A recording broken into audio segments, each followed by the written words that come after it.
Cartoon kids club में आपका स्वागत है। किराएदार बेटा। उठ जा नालायक, सुबह के 8 बजने को है। तुझे एग्जाम नहीं देना क्या? थोड़ी देर और सोने दीजिए ना पापा। तू उठता या फिर मैं तेरे ऊपर पानी फेंकूं? रोज गधों की तरह सोता रहता है। पेपर की कोई टेंशन ही नहीं है। और एक हमारा समय था जब हम पेपर में फेल होने के डर से रात भर पढ़ा करते थे, सो ही नहीं पाते थे। तो क्या आप उसका बदला मुझसे लेंगे? मैं 15 मिनट बाद उठ जाऊंगा, आप प्लीज जाइए, मुझे डिस्टर्ब मत कीजिए। इतना कहकर रौनक रजाई ढककर फिर से सो जाता है। तू ऐसा नहीं मानेगा, रुक मैं अभी पानी लेकर आता हूँ। बस फिर क्या था, इतना कहकर वो भागते हुए बाथरूम में जाते हैं और पानी की एक बड़ी सी बाल्टी लाकर रौनक के ऊपर फेंक देते हैं। पानी पड़ते ही रौनक झट से उठ जाता है। ये आपने क्या किया पापा? अब तो उठेगा नहीं तो यही करना पड़ेगा ना।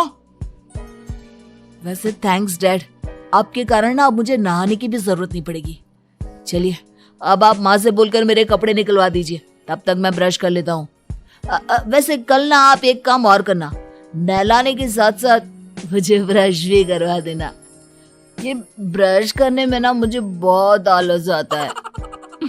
रौनक की बातों से अरविंद का मुंह खुला का खुला रह जाता है। वो अपनी पत्नी कमला के पास जाता है और रौनक की हरकतों के बारे में बताता है, जिसे सुन उसकी पत्नी हंसने लगती है। तुम अपने बेटे को समझाने के बजाय हंस रही हो। रौनक बच्चा है, धीरे धीरे सुधर जाएगा। आप क्यों उसके पीछे पड़े रहते हो? अभी नहीं सुधरेगा तो कब सुधरेगा? 10वीं क्लास में है रौनक, वो अब कोई बच्चा नहीं रहा। अरविंद की इतना बोलते ही वहां रौनक भी आ जाता है। क्या डैड, मैंने आपको एक काम दिया था, वो भी नहीं हुआ आपसे। अरे क्या हुआ बेटा? माँ, मैंने डैड से बोला था कि वो आपको बोलकर मेरे स्कूल की यूनिफॉर्म निकाल दे, लेकिन मेरे पीछे पड़ने के अलावा इनसे एक काम ढंग से नहीं होता। देख रही हो कमला, देख रही हो अपने लाडले को? अरे आप चुप रहिए जी। चलो बेटा, मैं तुम्हें कपड़े निकाल कर दे देती हूँ। बस ऐसे ही साल पर साल बीतते जाते हैं, लेकिन रौनक के रवैये में कोई बदलाव नहीं आता। वो पहले से भी ज्यादा आलसी और पूरी तरह अपने माता पिता पर निर्भर हो जाता है। 2 साल बाद पता नहीं कहाँ गायब रहता है पूरे दिन। अब तक तो आ जाना चाहिए था। अरे आप इतनी फिक्र क्यों कर रहे हो उसकी? दोस्तों के साथ खेल रहा होगा, आ जाएगा अभी। ये कोई टाइम है खेलने का? 10 बजने वाले हैं, इतनी रात में कौन खेलता है? कमला कुछ कहती उससे पहले ही रौनक वहां आ जाता है। मम्मी जल्दी से खाना लगा दो, बहुत भूख लग रही है। तुम्हें तब तक खाना नहीं मिलेगा जब तक तुम बता नहीं देते कि इतनी रात गए कहां से आ रहे हो। ओ प्लीज डैड, अब आप एसी पे प्रद्युमन बनकर मेरे सर पर बंदूक लेकर मत बैठ जाना। अपनी फालतू की बकवास बंद कर और बता कहां से आ रहा है। माँ अब समझाइए ना डैड को। बता देना बेटा, इनको भी तसल्ली हो जाएगी। आप बोल रही हैं तो बता देता हूँ। मैं दोस्तों के साथ मूवी देखने गया था, इसलिए देर हो गई।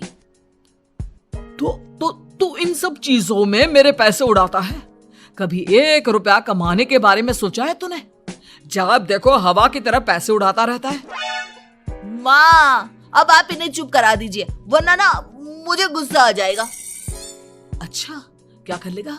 बता ना क्या कर लेगा तू? वैसे बात तो ठीक ही है, मैं कर ही क्या सकता हूँ। पैसे तो फिर भी मैं आपसे ही मांगूंगा ना।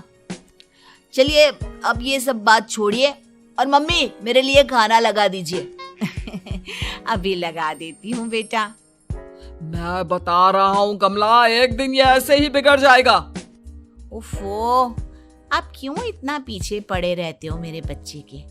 बात की बाद में देखेंगे, अभी आप शांति से उसे खाना खाने देंगे। अगले दिन डैडी मुझे 10,000 रुपए चाहिए। हाँ? अब इतने पैसे क्यों चाहिए तुझे? डैड आप बिना सवाल किए कभी पैसे नहीं दे सकते क्या? जब तक तू बताएगा नहीं तुझे पैसे भी नहीं मिलेंगे। अरे अब आप अपने बेटे को पैसे भी नहीं दे सकते?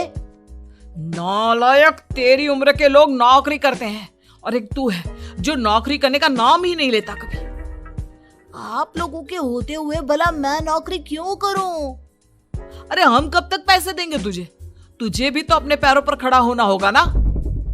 कौन सा उधार के पैरों पर खड़ा हूं? अपने ही तो पैरों पर खड़ा हूं मैं। इसी तरह रौनक दिन प्रतिदिन लापरवाह होता जाता है।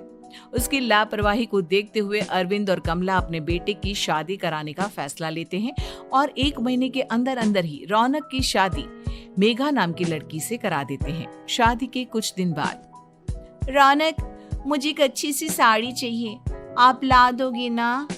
हाँ, क्यों नहीं। कितने तक की आती है साड़ी? यही करीब 5,000 तक की। तुम चिंता मत करो, मैं आज ही डैडी से पैसे मांगकर तुम्हारे लिए साड़ी ले आऊंगा।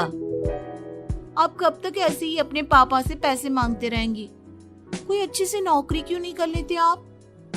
अरे डैड के होते हुए मुझे नौकरी करने की जरूरत ही क्या है? पर आप ऐसे कब तक उनसे पैसे मांगते रहेंगे? कुछ आपको अपने दम पर भी तो करना होगा ना। अब तुम भी बाकी लोगों की तरह मुझे ज्ञान देना शुरू मत कर देना। साड़ी चाहिए ना तुम्हें, मिल जाएगी बस। इतना कहकर रौनक अपने पिता से पैसे मांगने चला जाता है। डैडी, मुझे 5,000 रुपया चाहिए। अब 5,000 क्यों चाहिए तुझे?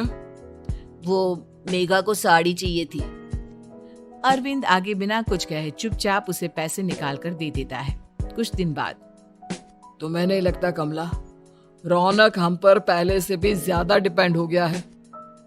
मुझे तो अब उसके भविष्य की चिंता होने लगी है। कल को हमें कुछ हो गया तो वो क्या करेगा? काश तुमने पहले ये सोच लिया होता तो आज हमारा बेटा इतना लापरवाह नहीं होता। तब मुझे कहाँ पता था कि मेरा लाड़ प्यार उसे इतना बिगाड़ देगा कि वो इस हद तक लापरवाह बन जाएगा। कोई बात नहीं, अभी भी देर नहीं हुई। मुझे पता है उसे कैसे सुधारा जा सकता है। कैसे? अरविंद कुछ कहता उससे पहले रौनक वहां आ जाता है और पैसों के लिए हाथ फैलाने लगता है। डैड, मैं और मेघा बाहर घूमने जाना चाहते हैं। अरे वाह, ये आज सूरज कहाँ से निकला है?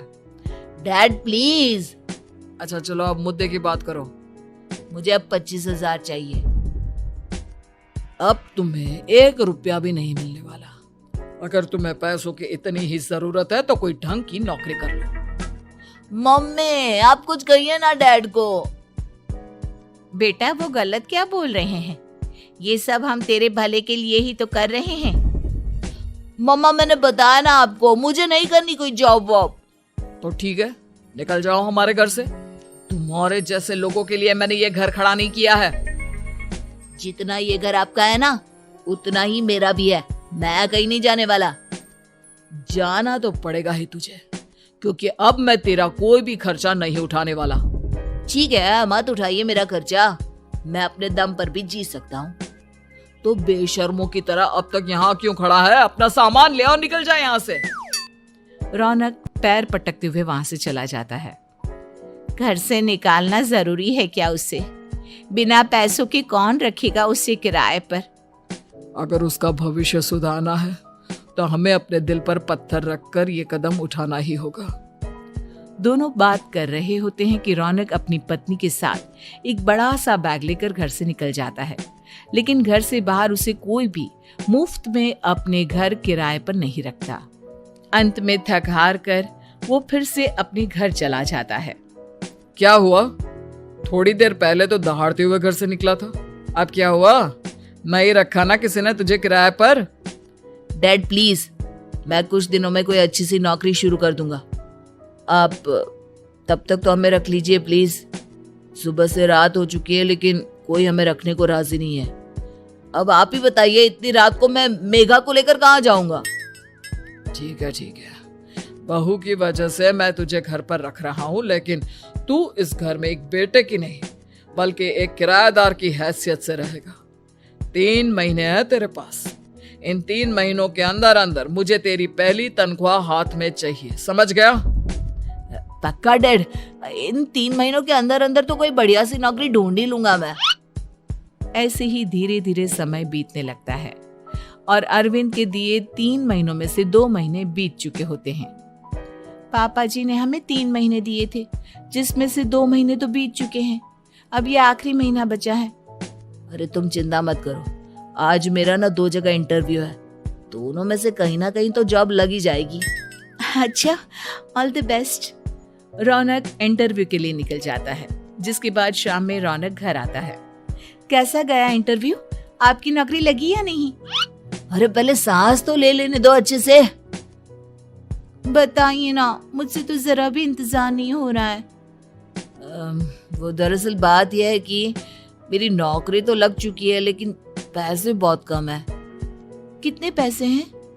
15,000। इतने में अरविंद और कमला मिठाई का डिब्बा लेकर आ जाते हैं। बधाई हो बेटा। हम जानते थे तेरी जॉब जरूर लगेगी। लेकिन मेरी सैलरी बहुत कम है मम्मा। कम है तो क्या हुआ, धीरे धीरे बढ़ जाएगी। हाँ बेटा, हम तो बस चाहते थे कि तू अपने पैरों पर खड़ा हो जाए। मतलब अब आप मुझे घर से नहीं निकालेंगे? नहीं, ये सब हमने तुझे जिम्मेदार इंसान बनाने के लिए किया था। Thank you mummy papa. अगर आप दोनों ऐसा नहीं करते तो मुझे कभी अपनी जिम्मेदारियों का एहसास तक नहीं होता। आज आपने मुझे सिखा दिया कि इंसान का अपने पैरों पर खड़ा होना भी जरूरी होता है। इतना कहकर रौनक झट से अपने माता पिता के गले लग जाता है और अपनी कमाई की पहली तनख्वाह वो अपने माता पिता के हाथ में सौंपता है। इस तरह रौनक एक गैर जिम्मेदार व्यक्ति से एक जिम्मेदार व्यक्ति बन जाता है। उम्मीद है कि आपको हमारी ये कहानी पसंद आई होगी।